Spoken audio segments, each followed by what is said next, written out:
मैंने जो जो चीज़ें की थी वो मैं तुमको इस वीडियो में सिखाने वाला हूँ। देख, नीट प्रिपरेशन का ना जो रियल फॉर्मूला है जो बहुत कम लोग समझ पाते हैं वो काफ़ी ज़्यादा सिंपल है। वो फॉर्मूला क्या है? और भाई बस क्या एक्सक्यूज है भाई है कि फिजिक्स नहीं आता, ये नहीं आता, वो नहीं आता। मैं खुद इस फेज में जाके बाथरूम में बैठ के सिसक सिसक के रोया। और हाँ, बस ये मत भूलना कि तू एक सीट के लिए नहीं, अपनी पूरी जिंदगी के लिए लड़ रहा है, अपनी पूरी पीढ़ी के लिए लड़ रहा है कि अपनी पूरी पीढ़ी में तुझे सबसे पहला डॉक्टर बनना है, अपने घर वालों की हालत सुधारनी है तुझे।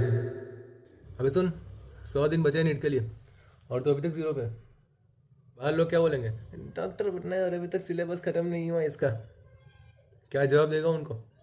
आज जो मैं ये वीडियो लेकर आया हूँ ना, अगर एंड तक देखा तो बहुत ज़्यादा हाई चांसेस है कि तू 0 से 650 प्लस तक जा सकता है। और तेरे दिल में सवाल आएगा कि तुझे वीडियो क्यों देखना चाहिए। देख, मैं जो हूँ ना, मैं 0 से 650 प्लस तक गया हूँ 6 महीने पहले पढ़ के। ठीक है, तो तुम लोग मुझ पर भरोसा कर सकते हो कि मेरे में कुछ तो बात होगी ना भाई, तब जाके मैं गया हूँ वहाँ तक। और मैंने जो जो चीज़ें की थी वो मैं तुमको इस वीडियो में सिखाने वाला हूँ। तो एंड तक बने रहना, एक एक मिनट तुम्हारे लिए बहुत ज़्यादा इंपॉर्टेंट होने वाला है। ठीक है, तो चलिए शुरू करते हैं। देख, नीट प्रिपरेशन का ना जो रियल फॉर्मूला है जो बहुत कम लोग समझ पाते हैं वो काफ़ी ज़्यादा सिंपल है। वो फॉर्मूला क्या है? फोकस जो है ना वो सिलेबस पे रखो, अपने डिस्ट्रैक्शंस पे नहीं। प्रैक्टिस जितना ज़्यादा हो सके उतना करो। और हाँ, किसी भी चैप्टर को ना बोरिंग कहना बंद करो। तुम्हारा सपना बोरिंग है क्या? नहीं ना, तो फिर उसके रिलेटेड किसी भी चीज़ को तुम बोरिंग कैसे कह सकते हो? है कि नहीं? तो थोड़ा सा डेडिकेशन दिखाओ। और बोरिंग कुछ नहीं है, ठीक है, बोरिंग तुम हो। मजाक कर रहा हूँ भाई, मजाक कर रहा देखो हूँ। यार, सीधी सी बात है कि तुमने अब इतना सारा टाइम वेस्ट कर दिया है और 100 दिन पहले तुम आए हो यहाँ पे, तो ऑफकोर्स तुम पूरा का पूरा सिलेबस तो कंप्लीट नहीं कर पाओगे। तो आइडियली तुम्हें इन 100 दिनों में क्या करना चाहिए वो मैं अब तुम्हें बताता हूँ। आइए देखते हैं, मजा आएगा। सबसे पहले तो इसे 4 फेज में डिवाइड करना होगा। कौन से 4 फेज? 25-25 दिन के 4 फेज नहीं।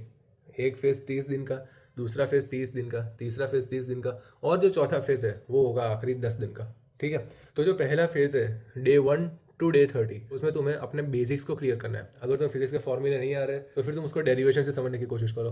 लेकिन अगर डेरिवेशन से भी नहीं आ रहा है तो फिर एक ही तरीका है, बेड के सामने चिपका दो तुम स्टिकी नोट बना के। केमिस्ट्री और बायोलॉजी में एनसीईआरटी लाइन बाय लाइन पढ़नी है, कोई शॉर्टकट नहीं चलेगा। देखो, 100 दिन है, आराम से कर सकते हो। 10-12 घंटे का अभी तुम्हारा सीटिंग आवर्स होने चाहिए, क्योंकि 100 दिन बचे हैं और उसमें तुम्हें इतना सारा करना है, तो ऑफकोर्स तुम्हारी अब सीटिंग कैपेसिटी होनी चाहिए।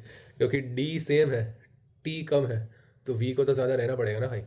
समझो समझो नीट वालों। देखो, मेरा जो डेली मॉर्निंग रूटीन था इस डे 1 टू डे 30 वाले फेस में, वो कुछ ऐसा था कि मॉर्निंग में मैं फिजिक्स को लेकर बैठा था, फिजिक्स की थियरी पढ़ता था और जो बेसिक प्रॉब्लम्स होते थे, जो फाउंडेशन बनाते थे मेरा, मैं उनको सॉल्व करता था। केमिस्ट्री की बात करें तो केमिस्ट्री में मैं 30 से 40 क्वेश्चन की डेली प्रैक्टिस करता था दोपहर में। और ऐसा नहीं कि पूरे केमिस्ट्री के 30 से 40 क्वेश्चन, मैं फिजिकल के 30 से 40, इनऑर्गेनिक के 30 से 40 और ऑर्गेनिक के 30 से 40 क्वेश्चन। और अगर मुझे वो क्वेश्चन प्रैक्टिस करने के लिए कुछ आता ही नहीं तो पहले मैं वो पढ़ता था। लॉजिकल बात है, पहले मैं वो पढ़ता था। और रात को बायोलॉजी में एनसीईआरटी प्लस एमसीक्यूज करना है। देखो, एक भी दिन छोड़ा ना तुमने तो फिर आदत पड़ जाएगी और फिर अगली बार से डबल मेहनत करनी पड़ेगी, जो तुमसे होगी नहीं, क्योंकि तुमने पहली बार की मेहनत ही छोड़ दी थी। ठीक है, तो थोड़ा ध्यान लगाना भाई। और भाई, क्या एक्सक्यूज है भाई कि फिजिक्स नहीं आता, ये नहीं आता, वो नहीं आता? नहीं आता तो सीख, खुद को खुद के लिए पढ़ना पड़ेगा ना भाई। अब तुझे नहीं आता तो तेरे लिए तेरे मम्मी पापा तो पढ़ने वाले हैं नहीं, खुद ही को पढ़ना पड़ेगा। अब या तो डर छोड़ या फिर सीट छोड़ दे, कुछ तो छोड़ना पड़ेगा ना भाई तेरे को। वो सब नहीं आता, डर लग रहा है, वो सब का टाइम गया। अब आया है सामना करने का टाइम। अगर अभी डरेगा ना तो खत्म हो जाएगा।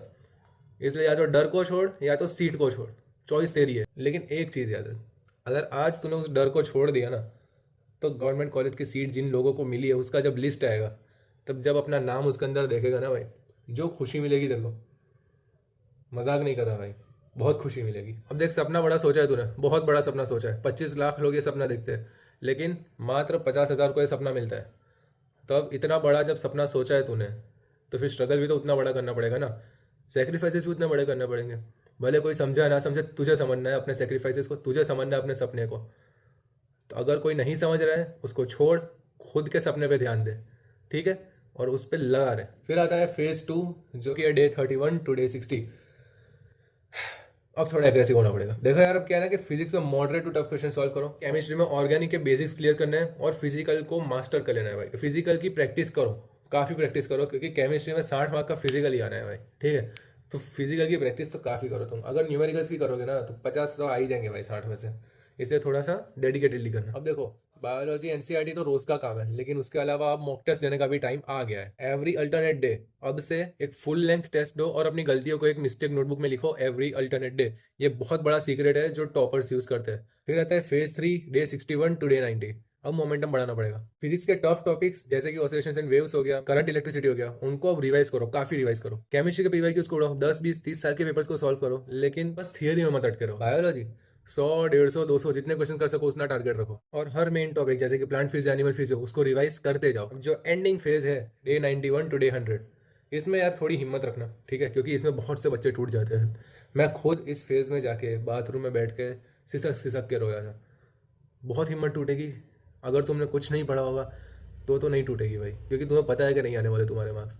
लेकिन अगर तुमने कुछ भी पढ़ा होगा, तुमने अगर थोड़ी सी भी मेहनत की होगी, तो तुम्हारी रूह कांप जाएगी कि यार मेरी इतनी मेहनत का अगर मुझे फल नहीं मिला तो तुम्हारे ऊपर ऐसा बर्डन आ जाएगा ना भाई, तुम कुछ फील नहीं कर पाओगे उस वक्त। तुम्हें बस अपने फेल होने पर तुम्हारे माँ बाप का वो उदास चेहरा दिखेगा। इसलिए वो दिन तुम्हें ना देखना हो तो अभी से पढ़ते रहो, ताकि जब तुम नीट के एग्ज़ाम हॉल से बाहर निकलो तब तुम अपने माँ बाप को आंखों में आंखें डाल के खुशी खुशी कह सको, पापा मम्मी हो जाएगा।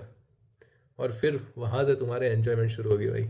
बस लास्ट 10 दिन में फुल थ्रॉटल मोड ऑन कर दो, हर रोज एक फुल लेंथ मॉक टेस्ट देना है, एनालिसिस करो और बस वही रिवाइज करो जो गलत हुआ है, क्योंकि अब और कुछ पढ़ने का टाइम नहीं है तुम्हारे पास। और हाँ, बस ये मत भूलना कि तू एक सीट के लिए नहीं, अपनी पूरी जिंदगी के लिए लड़ रहा है, अपनी पूरी पीढ़ी के लिए लड़ रहा है, क्योंकि अपनी पूरी पीढ़ी में तुझे सबसे पहला डॉक्टर बनना है। अपने घर वालों की हालत सुधारनी है तुझे।